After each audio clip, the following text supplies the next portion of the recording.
One of the early deals I did when I got back to Chicago with a company called Rich Capital was Boca Burger, which was a non-meat veggie burger. Remember Boca Burger? Yeah. So you automatically are a single market. You got to go through retail. It's much more expensive to ship and store product. And then it's much harder to market. You can change that out sometimes, but sometimes you don't have enough time and it just becomes too difficult. In 2016, when they were about $4 million in revenue, and they just sold this year for $240 million. Oh! So that was a nice growth story for sure. A huge win. For sure.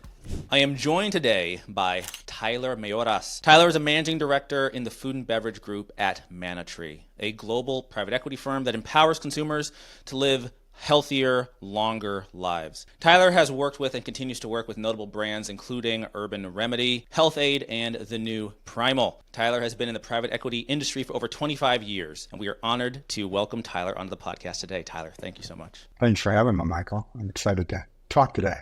Awesome. So let's go back to the early years for Tyler. Where did you grow up, and kind of describe what your early life was like? Well, we moved quite a bit, but I've been in and around Chicago probably the most. So that's probably what I would call hometown. Grew up in a suburb here called Barrington. That's where I went to high school. Nice. And then went to the University of Illinois for undergrad. Awesome. Any point in your early life, was finance on the horizon? Did you have any early inklings that you either liked to work with numbers, you had like a business when you were younger? Tell me about that. Well, I definitely had entrepreneurial businesses selling tomatoes and different things, but my father was an executive in the trucking industry. And so I was exposed to business, I guess, in general, not necessarily finance, and really didn't focus on that until I got to college. What was it in college that really funneled you down the finance path? I studied accounting, but also just read a line, was really interested in investing pretty early in my education and career. It was just a passion for it, really, more than anything that I learned over time. Were there any books or authors or investors that particularly inspired you as you were really honing in on your collegiate studies, or even possibly beforehand as well? Well, I certainly read every year Warren Buffett's annual, I read a couple of books by him and also read his annual report every year. So that was always fascinating just to hear how he thought about the world, having that long tail focus. And frankly, I think that's what led me to private equity, because I was much more interested in making significant change over time than really being caught up in the stock market and really the casino nature of the stock market from week to week and month to month. Yeah. So did you do any internships then, undergraduate studies? And what kind of internships did you do? And was private equity pretty obvious early on, or had you done some like public equities experience? You'd maybe done some accounting, because you mentioned you studied accounting early on. Did you work in an accounting firm at all? And I'm curious what you were exposed to early on and when you became aware of private equity and really decided, hey, this is the direction I want to go in. Right. So I did do an internship at a financial management firm, a fee-only financial planner. So I got some exposure there. And then I went to work in public accounting for 3 years. Okay. So I had not honed in on private equity until really going to business school at Northwestern after working in accounting for 3 years. Okay. All right. So you go to Kellogg. And then what was your first role then coming out of Kellogg? I went to work for a bank called Security Pacific, and I worked in the New York office. And I graduated in the 90s, and we were going through a financial downturn at the time, so there wasn't a lot going on in banking. So I very quickly looked for something else and actually went to work for a private equity firm in Connecticut and worked for them for about 3 to 4 years while networking to get back to Chicago and finding another private equity firm to work for here in Chicago. Nice. So when you say banking, you were in investment banking? It was back then it was merchant banking. So it was both lending as well as transactional work. But it wasn't actual investment banking where we were representing companies for sale. Okay, I gotcha. So when you first got into private equity, first in Connecticut and then moving into Chicago, had health and wellness really piqued your interest as an industry that you wanted to focus on? Or what kind of deals were you doing initially? Yeah, I was definitely a generalist. And so doing transactions across a lot of different industries. I was not health and wellness focused. not even food and beverage focused, to be honest. So we did some deals in oil servicing, some lawn and garden consumer products. Mm-hmm. There was a trucking deal. But one of the early deals I did when I got back to Chicago with a company called Ridge Capital was Boca Burger, which was a non-meat veggie burger. Remember Boca Burger? Yeah. I don't think I've seen them in at least 10 to 20 years. Well, it's a funny story. So we bought that company with another equity group and a management team. Yeah. And they were about $7.5 million in revenue when we bought it. Sometime in, I think, 96, 97. Yeah. And we grew it over about a 4-year period to $50 million in revenue. Okay. And we weren't planning to sell, but at the same time, Kellogg's, Kraft, I think even General Mills, all came to our management team and said, we're coming into this industry, whether you like it or not. So you might as well sell. And so we ended up selling to Kraft at the time. It was a very good transaction. It was a great return. It was a fun experience. I think they built it then to maybe $100 million shortly after that. Yeah. Over the next, they created additional SKUs and got into crumbles and a lot of different things. But then I talked to somebody from Kraft maybe 3 or 4 years ago and said, I did Boca Burger. And they said that company had shrunk down to about $10 million in revenue. Oh, man. Wow, 90% loss. Yeah, well, it's an interesting dilemma on what's going on with why big CPG keeps moving up in size. Mm-hmm. And their hurdle rate has gone up dramatically. It used to be that you could sell companies for $50 million. Then it kind of went up to $100 million. And really now we look at it, the industry, and talking to most large CPG M&A groups as well as investment bankers, and the hurdle really is 200 to 300 million before they'll really want to put it into their system. Wow. And the reason is because these things just get orphaned. And if you're allocating capital each year, allocating capital to grow a company from 50 to 60 or 70 or 80 means nothing in $1 billion company where that same 20 million in marketing could go and make Cheerios, grow faster. So it's good for us because that means we help companies manage that gap from 50 to 250 to 300 million. But most companies now can't sell before then. I have very personal consumer experience with Boca. So I grew up Seventh-day Adventist. Seventh-day Adventists are famously... yeah. Oh, okay. You say it as if you know what that is. Very familiar. I was vegetarian at the time. That's how I knew it was an interesting and good product. Yeah, exactly. So as an Adventist, as a child, I eat meat now, but Boca was very much on our radar. Same with Morningstar Farms. That was another one where we were very much aware of it. All the zero meat, soy. At that time, it was soy. Like pea protein wasn't really something that people used, right? This is way before Beyond, way before Impossible. But Boca was regularly in our house. Yeah, it was one of those early waves with the Garden Burger and some of the other ones that were kind of in that first wave, but long before they became as realistic as they are today. That's right. It tastes nowhere near Impossible's flavor profile and mouthfeel and juiciness. Right. I still buy, we eat Loma Linda Southwest bowls all the time. They're great. They're just basically, they're very good. Just beans, rice, and veggies, and a real spicy flavor without any processed ingredients. So pretty good. Shout out to Loma Linda, all my SDAs. Yeah. Let's go. Okay, so it sounds like by happenstance, randomness, did dip your toe into healthy CPG. When did this thesis really, or it's not really so much a thesis, but this interest really start to materialize? How long did you work in general private equity before you decided, I really want to go deeper into food and beverage or health and wellness, or however you want to frame it? It was probably about 20 years being a generalist. So it was around 2012 or 12 to 14 where I really started honing an interest in health and wellness. And I had I was in between private equity firms and working as a consultant, traveling every week, and just eating a lot of really bad food and gained weight. And I really saw the writing on the wall that this couldn't continue. I needed to change something. And so I started reading about it, reading about different diets, trying different things. And that's when I really got much more serious about health. I was also focusing more on food and agriculture as a consultant at that time. There were a lot of things going on in the industry. And so it kind of dovetailed into that. And then I started doing angel investing about that same time in food companies.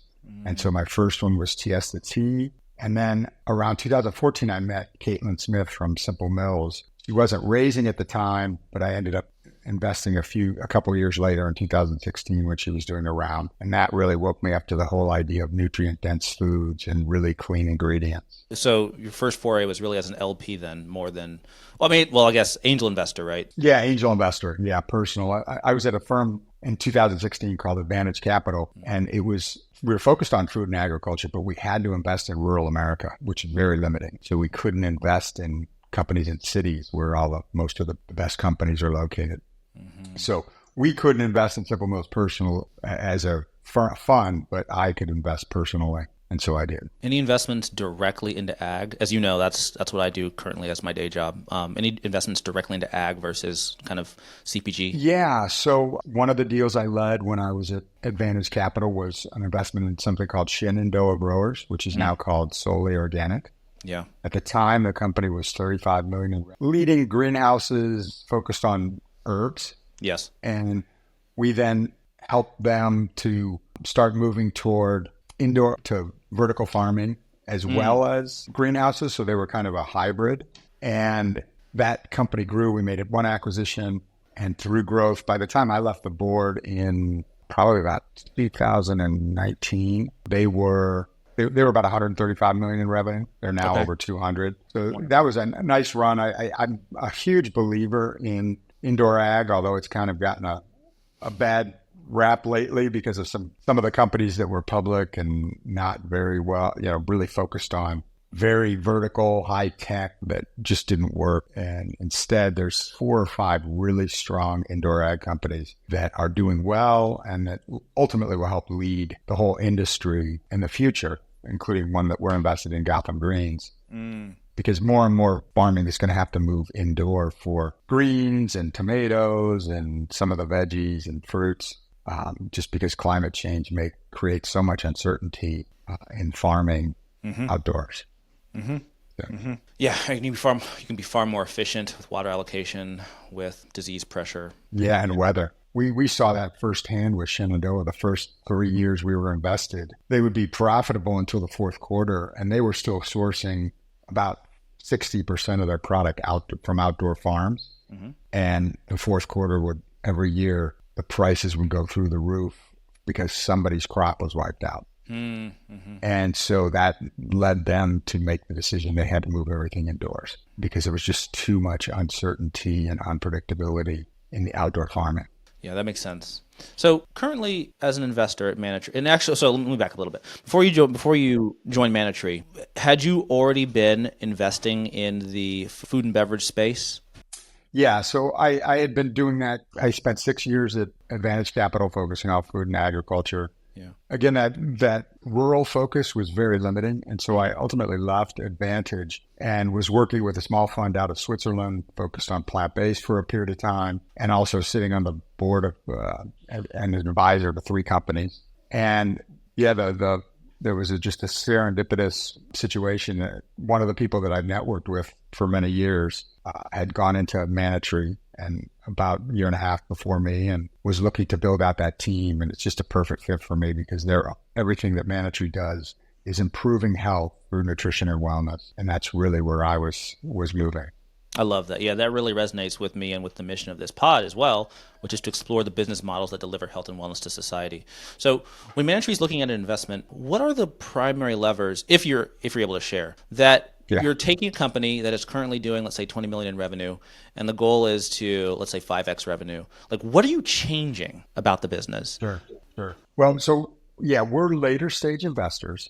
So we want to see a really strong product market fit. And so we're investing when companies, we don't have an actual benchmark, but generally those companies are between 25 and 75 million in revenue. And they're usually profitable or very, very, very close to profitability. And then our goal is to help them manage the gap to get up to that $200 to $300 million revenue range where they could seriously be acquired by large CPG. And so that we have a playbook, and there's a number of different areas. Certainly team is a big part of it. So you've got to enhance the team. You've got to bring in additional people. There might be team coaching to help them communicate better. if you think about a company with 25 million in revenue, the CEO, founder, is probably involved in every decision that company makes on a daily and weekly basis. For a $200 million company, the CEO might not be making any decisions for a month or 2 months. It's just a very different world, and you have to learn how to navigate that and help the CEO, the founders and the current management team, as well as additional people that you bring in, navigate that through communication, et cetera. So that's a big part. Then strengthening supply chains, making sure that they're ready to handle that kind of volume,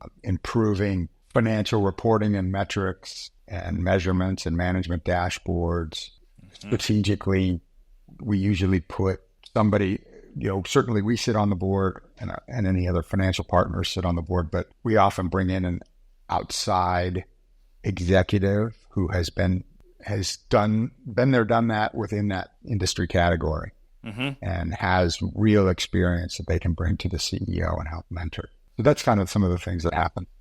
So entrepreneurs listen to this in the health and wellness space, much smaller than what MannaTree is targeting. But I think even highlighting some of the key gaps that you see pretty regularly between companies that are, let's say, at the $20 million, $25 million range in revenue, right? So I've heard it described once, depending on where you're trying to get, like your mode of transportation is obviously going to be very different. So if I ask you to go from your house to, let's say, I don't know, the gym, you're probably going to take a car or you're going to walk. But if I ask you to go to Mongolia, you're not going to walk. Like you're immediately going to say, oh, I should get a plane ticket, right? Because where you're trying to go obviously changes the destination. And yet a lot of people, they'll start businesses, right? And let's say most archetypal entrepreneurs are very persuasive and are very good salespeople and really good at the blocking and tackling. But the Gateses and the Zuckerbergs and the Musks are very rare. People who can go from 0 to 1, but then also go to 100 billion and a trillion. That's very rare.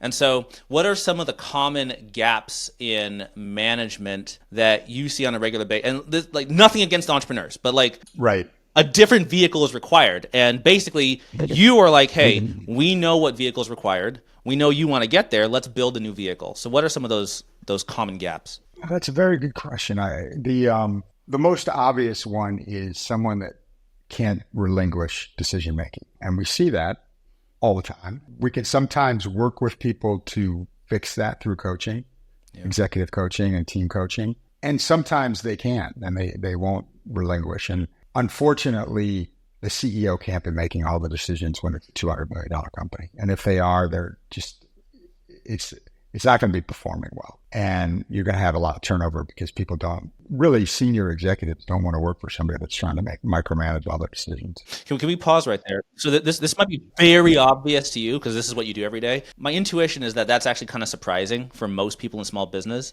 They kind of just assume that the CEO is the king of the castle and everything flows through them. What you're saying is like, no, absolutely not. Like if that is the case, you are going to stay small. You may not necessarily stay small because if your product's really flying off the shelves, you might grow, but something's going to be out of control. Yeah. Things aren't going to be humming. You're probably not going to be much less profitable than you could be. There's going to be problems for sure. A great example of this, we've often used an executive coaching firm called Verde Associates here in Chicago. And they coach Simple Mills. That's where I first heard about them, but they've also worked with Olipop and Chomps and a number of other companies. Oh, wow. And it's pretty funny. She was mentioning to me that she had just talked to Caitlin Smith previously in the week prior to our conversation. And she said that Caitlin was extremely proud that she had not made a decision in about 4 weeks or 5 weeks, which is, it is counterintuitive.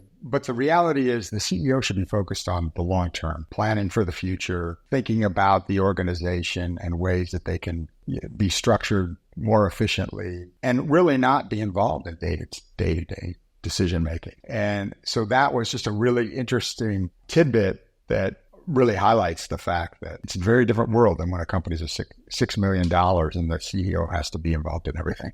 So you were starting to get into it. What are some of the downstream cascading problems that result in lower profitability as a result of the CEO not relinquishing decision-making ability? Yeah, well, I would just not necessarily related to profitability, but it leads to profitable issues. I think the turnover is a really big one. As I had mentioned, a high-powered management team, and the old rule is that you want to try to surround yourself with people smarter than yourself. And if you're doing that, you can't micromanage them. They might stay for a year, but they're not going to stay long-term. And anytime there's turnover, that's disruptive to the organization. So that's one big one. Two, people stop making decisions. They stop thinking if they know that you're going to second guess everything they said anyway. So they just basically ask you all the time, so what should we do? And that's not a good recipe for success as well, especially in an environment as fast moving as CPG, where you have to be constantly addressing issues in the supply chain and with customers, etc. Yeah. I think most people listening can definitely relate to that. Yeah, it's almost like when everything is second guessed, your decision making atrophies, but also, you do become discontent. It's kind of like, all right, well, you know what? I'm not driving this thing. Do I even need to be here? Right? Yeah, it's not my problem, right? Exactly. Right. Yeah. That's right. Yeah. Where you want to provide ownership to the team, even driving down ownership farther into the system to where that people feel like they're empowered to make decisions and solve problems on a daily basis. And how do you manage how do you coach your CEOs to manage the very real possibility that if they're not involved with the decision making, their executives might make the wrong choice? Yeah. And again, I would not recommend that's a role that a board should necessarily play. I think that there's some of that conversation that happens, and operating execs often provide some of that guidance and mentoring. But really using a third party is probably better, because they can be talking to the entire team holistically and providing feedback. And they do exercises, to kind of go through that and build trust that people understand how to make the best decisions. And by the way, you're not always going to make the best decisions. And when they don't, you live with it and you move on. And everybody needs to understand that they're not penalized for every decision that they make, that you want to empower people to make decisions. Yeah. I mean, we're all humans, right? So no one's going to have a flawless record. I guess it seems to me the difference between winning teams, not just business, any team, is the ability to assess a mistake, learn from it, and to keep morale high as you move forward. It's like, hey, this is the thing. Here's what we did wrong. Here's how we're going to adjust our behavior for next time. Let's codify it so it's not just locked in my head or locked in your head, right? But it's actually codified for the organization to, as a whole, learn from the mistake. By the way, that's one of the most important parts of a CEO's role, is making sure there's a very clear mission and that everybody in the organization understands what that mission is. As if you're all working in the same direction toward that mission and goal, you're a much stronger organization. All right, I'm going to ask for a little vulnerability. Do any failures as an investor really stand out in your mind? And what did you learn from those experiences? Sure. Well, I've been doing this for almost 30 years, I think. And so absolutely there's wins and losses. Yeah. And I won't name actual names of companies, but when I look at losses, it usually comes down to a few things that went wrong. One is product market fit. You can think through as much as you can what the product market fit is. And this is part of the reason we focus on later stage, because it's really hard when you're early stage to get it right. But if the customers don't like the product that you came out with to address a need, or that need is much smaller of a niche than you thought it was, or your product somehow doesn't exactly address the needs that you thought it was addressing, then there's almost, without pivoting, you can certainly pivot, but it depends on how much money you have. There's no way to fix that without pivoting. Yeah. So, and that can be very expensive. One of the other areas I think that's critical is route to market. And one of the areas that I've invested twice in frozen food and not done well in either one. Yeah. And part of the problem is, in food anyway, in CPG, frozen right now is very, very difficult. It can't be sold DTC. So you automatically are a single market. You got to go through retail. It's much more expensive to ship and store product.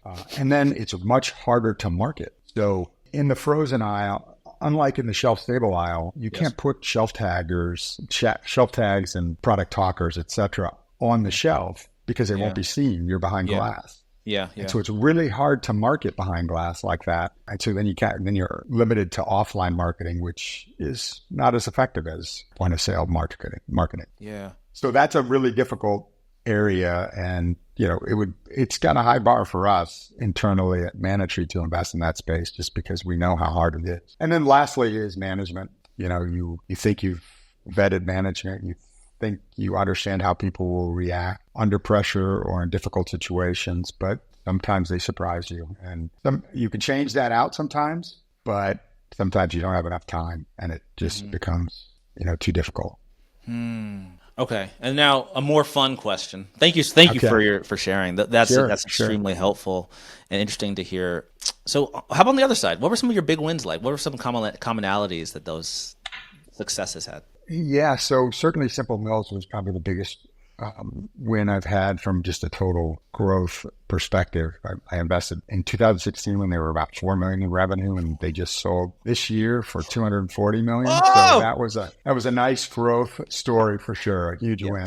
for sure. So that was just a lot of fun to watch. When I invested with Caitlin, she was 27 years old. I thought it would be a good company and a success. They were moving into crackers, which was a higher velocity area than the baking aisle, which was good. I loved the nutrient dense food play that they were focused on. But, what did I think they were going to get to? Maybe 50, 60, 70.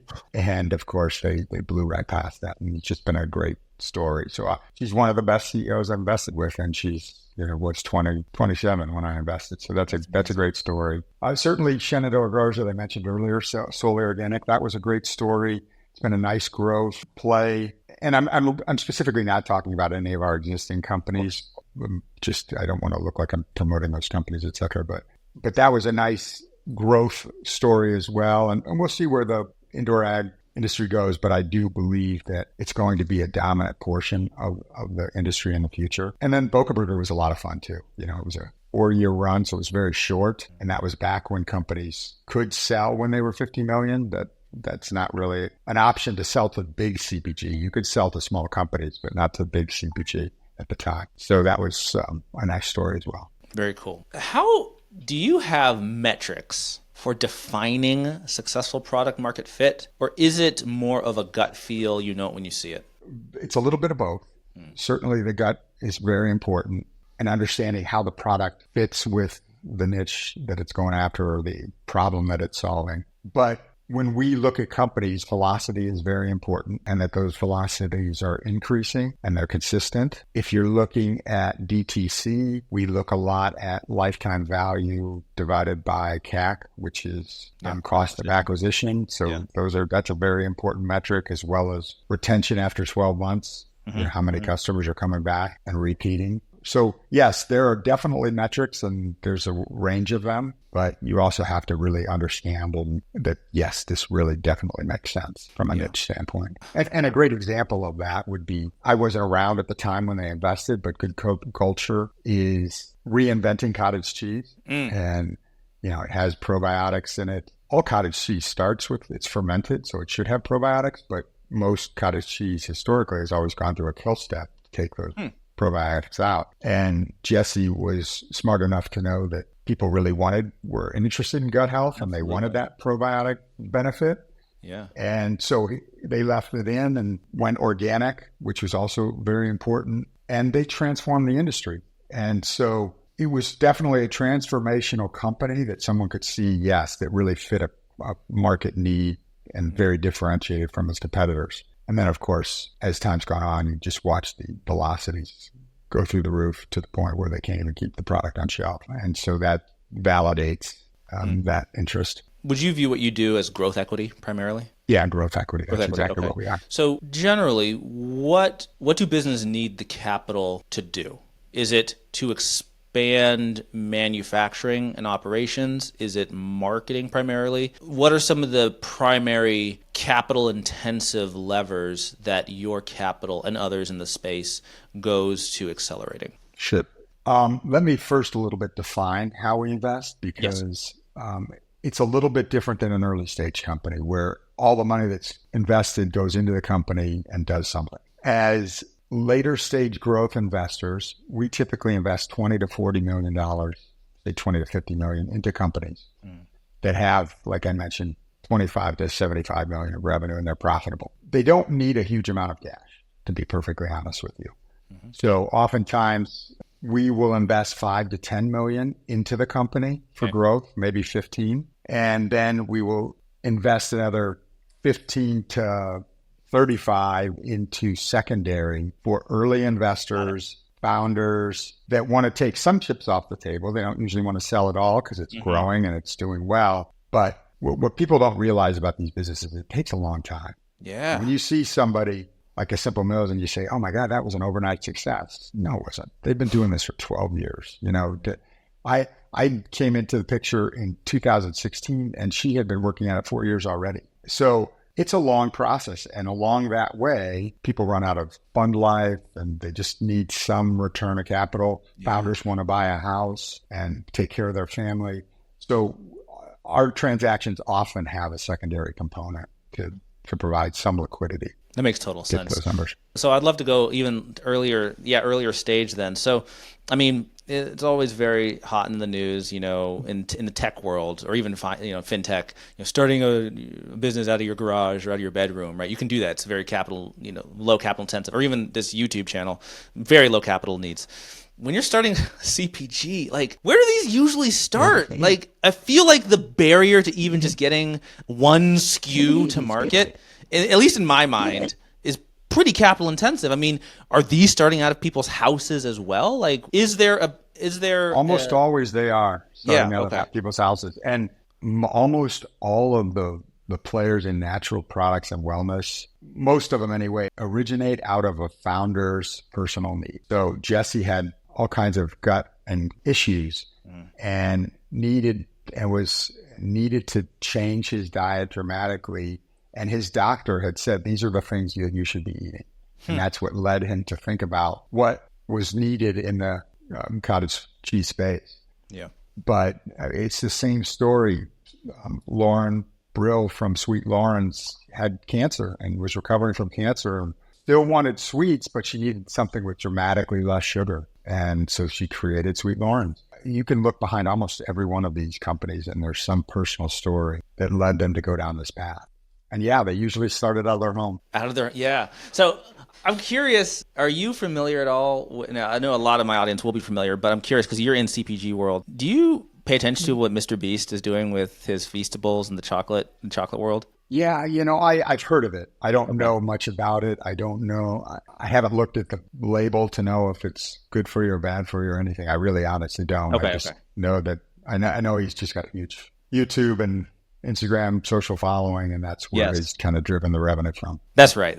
Yeah. No, I was curious if you had an opinion on breaking into such an intensely competitive and incumbent dominant space like chocolate, like going against Nestle and Mars and Hershey. It's like, geez, very difficult to do. Well, I will say for all these companies, it's not as daunting as you think. Yes, Hershey has been around forever, and they've built up some dominant SKUs like Snickers and the Hershey bar, they're Hershey bars, I guess, and Snickers are M&M. But that's Mars. But the thing is, in every one of those segments, there's a way to do something cleaner and more and better for you and healthier. And what's great and what really gets me jazzed is what's happening in the consumer world in general. Mm-hmm.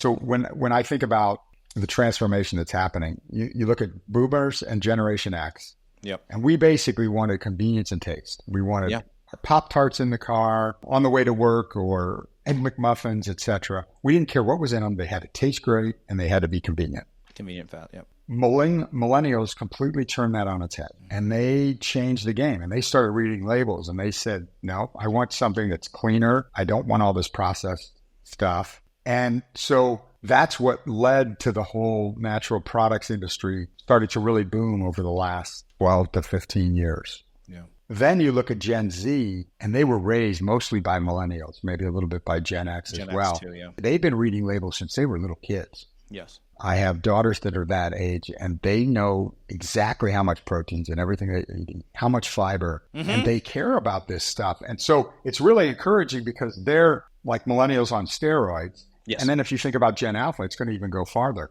Yes. So it's a whole transformation that's happening. And so Can you compete against the big CPG? Absolutely, because they can't change. They can't change what they're doing. They would be cannibalizing themselves, and internally they can't do it. Their boards won't let them do it. It's very, very difficult. So can you create the Oreo cookie that's a lot better for you? Yeah, you absolutely could, and you could compete. It'll take a long time, but you can do it and compete. Is that what you describe as the most obvious green fields for up and coming CPG, better for you entrepreneurs? Is to look at the incumbent offerings and try to develop a better for you. Like if someone wants to go into CPG, they want to be an entrepreneur in this space, how would you recommend they think about that? Well, that's certainly a blueprint that a lot of people have used. Mm-hmm. I don't know that that's necessarily the best blueprint. I think if I were starting something myself, I would start it with some kind of a shelf-stable product that could be sold DTC, and I would build a $20 to $50 million DTC business that was very strong, very clean, focused on a niche that you knew you could serve, and then before going into any retail stores. And the reason is because retail is very, very expensive. Yeah, especially if you have to go through UNFI and KE and the distributors, which also take a pound of flesh. And so it just becomes really difficult to make any kind of return. And then you have to raise a lot more money. Yeah. Whereas you can be profitable with the DTC business if it's done right and it really resonates with certain consumers. Yeah, I've seen a lot of people in the YouTube space doing that as well. Not just Beast, but also there's another channel called I think it's called Max the Meat Guy, and he's got his jerky brand. Oh. Max Jerky. And that's a strategy, right? It's DTC. Yeah, for sure. Right? Through his website, tons of CAC, and in some cases, cash flow positive CAC, right? Like negative CAC, right? Yeah. Yeah. Yeah. The first business I ever saw that got to 50 million DTC only was Nut Pods. And that was probably 10 years ago. And now I probably see 4 or 5 a month that have gotten to scalable size profitably and now want to think about retail. And that's a good place to be. It's a much stronger place to be than if you went the other way. What's the benefit of going, like, why not just stay DTC in perpetuity? Is it just, I won't put words in your mouth. So it's volume. So DTC is a strong channel, but 75 or 80% of all groceries are still bought in store. So even though Amazon has become a big behemoth and moved into grocery, they still haven't figured out fresh and frozen. Yes. And most of grocery is still bought in grocery stores. Now, will it be that way forever? I don't know. I think that it will go down a little bit over time, but I don't know that it'll be a long time before we see something where 50% is online, just because people like to buy in stores. They like to see their food. My personal opinion. Okay, because I've done the online grocery thing, and literally after this, I'm gonna go to the store and do our grocery run. Like I'm good. Right. I'm gonna drive the 15 minutes to the store, and the reason is exactly what you said. It's because of fresh, and the reason I'm gonna go to the store is because when I've ordered online, you routinely get worse quality produce because I know they're gonna put bruised stuff in there, they're gonna put nick stuff in there, and I want to look at all the pears, I want to look at the avocados, and I want to hand select like everyone else. I don't want the moldy blueberries. And I know I'll get moldy blueberries if I order them, right? Yep, that's exactly right. By the way, you should try frozen blueberries. That's true. I'm a huge fan of frozen, and just thaw them overnight because they use cryogenic freezing now so it doesn't damage the cell walls. Oh, interesting. And so the flavor is much better. It's crazy because they haven't been. The other thing with fresh is it's coming from California, and so it's been sprayed with something to make it preserve longer. And yes. Yeah, I only buy fresh blueberries and berries in general. Frozen. Because frozen and then riper. thaw them. Yeah, right? Exactly. Yeah, they're cryogenically frozen right at the point, and so they taste great. Great hack. Great call out. That's awesome. Yeah, for sure. Awesome. Yeah, I'll do that today. Okay. Yeah. Question. How familiar are you with Cloud Kitchen? I'm familiar with the concept. We haven't made any investments in that space. We've looked at a few. It's had some of its ups and downs. I do believe that it makes a lot of sense, especially, in a world where we're ordering more and more prepared food, which we are. And clearly with Uber Eats and Grubhub and all the different apps, that is a real demand. So it doesn't make sense to necessarily have to basically put several different concepts under one roof. Yes. So I like the concept. I haven't yet seen something that made economic sense yet, but I think they'll get there. Mm-hmm. Yeah, this idea intrigues me a lot, and it's something I'm really wanting to pay close attention to. Yeah. Specifically Travis Kalanick's version. Like, I know there are a lot of ones, but he seems to be putting a lot of capital into it. The idea of each of us having an algorithmically curated nutritional profile that is in the cloud and can be accessed by Chipotle or Panda Express or name it, whatever. Yeah. Whatever. But you have a unique blueprint that is to some degree manual, right? It's like, hey, I'm kosher. Hey, I'm vegetarian. Hey, I don't like cilantro. Like that's, but then also observationally curated to say like, hey, you seem to like this more than this, right? So like if I go into YouTube, right, or pick your feed of choice, it's going to give you exactly what you like, right? And it's better than the old school of media where you have to turn on ESPN or Fox and you're just getting whatever somebody else programmed you. The reason these algorithms are so addictive is because it's exactly what Tyler likes. And the prospect of nutrition being algorithmically determined probably freaks out some people. To me, that's extremely exciting and something I want to pay very close attention to. So I want to get your take on that. Yeah, and I think, and I would differentiate two different things there. One would be on-demand meals, yes, which is what I think you're talking about with Grubhub and Uber Eats, et cetera. But there's also meal delivery companies that are providing meals on a weekly basis. And Factor would be a great example of that. And they have different diets, parameters, and you use what you want to use. That is a really interesting category. And they were very profitable, sold, and I think they're continue to grow. There's a few other copycats or people that have kind of come up doing similar things. I think that's an industry that has legs. I'm a little less bullish on meal kit, where you have to do the work, because I think that people get a little tired of it after 100%. A while, and they end up, the food starts piling up, and then it becomes a problem. Yes.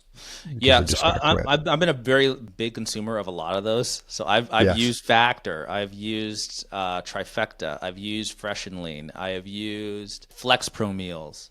I haven't used HelloFresh. The reason I've ended up canceling all of them is boredom. It's just like, ugh, this again. Right? Yeah. And the thing that interests me about a cloud kitchen, and granted, Travis Kalanick, founder of Cloud Kitchen, like, he's a very good salesman. He founded Uber, right? Founder of Uber. So very, very skilled at painting a picture. So execution is one thing, platitudes is another thing. But based on the vision, it's very exciting for, let's say I'm an athlete or, just, dad, and I want to be hitting a very particular protein consumption per day and a total calorie per day. But then I also want to be surprised in terms of what the cuisine is. So maybe it's like, I only have two rules. I want to have 200 grams of protein, and I don't want my calories to go above, pick your number. Outside of that, surprise me. Right? Now that's very interesting. If that works, that would be, and if the price is right, that could challenge grocery stores, at least for my archetype. Yeah, it's definitely interesting. Although the idea of surprise me, I think people have tried before. I'm not sure consumers are ready for surprise me because, but it'll be interesting to see. Maybe they are. Who knows? Yeah, who knows? Yeah, I was wondering how close you were to that whole on-demand nutrition world. Yeah, we haven't looked at it in detail, primarily just because nobody's big enough that we could take a look. I gotcha. What are you most excited about in the industry, just in general? Well, I love this whole transition that's happening. I think the other thing that's from a generational perspective, but the other thing that's interesting, I think, is the focus around clean ingredients and avoiding ultra-processed foods. It seems like we might have hit a little bit of a tipping point in the vernacular with the general consumer, which is great. I mean, we've been fighting it for 15 years or more, but suddenly, even boomers are interested in, and Gen X are interested in learning about it, although that hasn't been their interest long-term in the past. So hopefully that continues. I think that GLP-1s are interesting, not necessarily because I like somebody taking drugs to lose weight, right? But rather what it does is it makes people focus on what they're eating, and they get focused around nutrient-dense foods, eating more protein, eating more fiber, because they're eating a lot less calories. Yes. And so when they do eat, they want to eat something really healthy. Yes. So if you make Doritos, that's bad. If you make really good, clean, single ingredient foods like cottage cheese or healthy kombucha. Proteins, fibers, yeah. Yeah, it's great. And Yeah. so that's one thing that's got me very excited. Yeah, I agree with that. I was skeptical of GLP-1s at first, and the more I thought about it, the more I was like, you know what? The reason most people are overweight and unhealthy, myself included, is impulse control. And at the end of the day, that's really what GLP-1s do. And when anybody thinks about what they want to eat, when most people use their prefrontal cortex to decide what to eat, they're going to pick good things. The reason you eat M&Ms and burgers and whatever is impulse and emotional response and comfort, right? It is not a prefrontal cortex decision. It is, in some ways, it's an amygdala decision. It is your survival instinct saying, I need something salty, sugary, fatty now. I need to feel better now, right? And if you lower that voice, which is essentially what GLP-1s do, that voice barking at you to more calories, that goes much quieter. And you're much better able to decide with your prefrontal cortex, which is protein, fiber, high nutrients. What's healthy for me, right? Yeah. So I think that's very exciting. I think some trends that we watch, we really like brain health right now. We've historically been very focused on gut health. We have 3 companies, Good Culture, Health Aid, and Urban Remedy. We're very interested in brain health right now, whether that's through mushrooms or fibers or some of these other ashwagandha, different kinds of supplements, etc. We really like everything nutrient dense. And protein in particular. We're looking at a lot of different protein options. We have several in the portfolio and continue to be focused on that. Tell me about your board experience. What do you enjoy about serving on the boards of companies? Yeah, so from an experience standpoint, I've probably been on 20 to 25 boards over my career. And it's one of the most fun parts of private equity is working with management teams to think through how to grow, the best rate of growth, overcoming challenges. That's great. I enjoy that a lot. And mentoring in general. I currently sit on 4 boards, and they include Health Aid Kombucha, Urban Remedy, The New Primal, and Verde Farms. And so I'm intimately involved with those companies, but also have pretty good understanding of what's going on at all of our companies as we talk about them on a weekly basis. Awesome. What would be one piece of advice you would give to a small business owner in the health and wellness space, currently at, let's say, $5 million in revenue, and they have aspirations to get to the level where a MannaTree or some other private equity firm would be interested? So they want to go from 5 million to 50 million, right? So they're not at the size that you'd be interested in, but they want to get there. What is probably the biggest piece of advice that you would give to someone of that scale? Well, that's very company specific. Would you say that this is a DTC business, or is this something the company that's in stores? Let's go. It's a DTC business. Yeah. So if it were DTC only, I would say to stay focused on all your DTC metrics and really grow the company probably to 20 million before you went into any stores. The great thing about DTC is you can get live feedback. You can do surveys with your customer base, and you can pivot as you need or slightly change your product, et cetera, to really serve people's needs. So I would probably stay that course if you were DTC. If you were already in stores, I would really focus regionally before you expanded nationally. It's really expensive to try to market nationwide. And so if you're a $5 million company in the Southeast United States, really build that business and build great turns and velocity in that market and add more retailers that are in that market so that you can use that as a proof point as you expand to other parts of the country. And that way your marketing dollars will go much farther. In that market, you'll be able to do things that actually move the needle. If you try to market nationwide, it's really hard to move velocity in any one place. Yeah. It's so expensive. Thank you, Tyler. Where can people check you out, connect with you? Yeah, so I'm on LinkedIn and Blue Sky. Those are probably the 2 places where I'm most active. And then we have a newsletter. They can subscribe on our website. You can subscribe to that and learn about all of our portfolio companies and what we're looking at and seeing in the industry. Tyler, it's been an absolute pleasure. Thank you, sir. Yeah, for sure. Thanks for having me.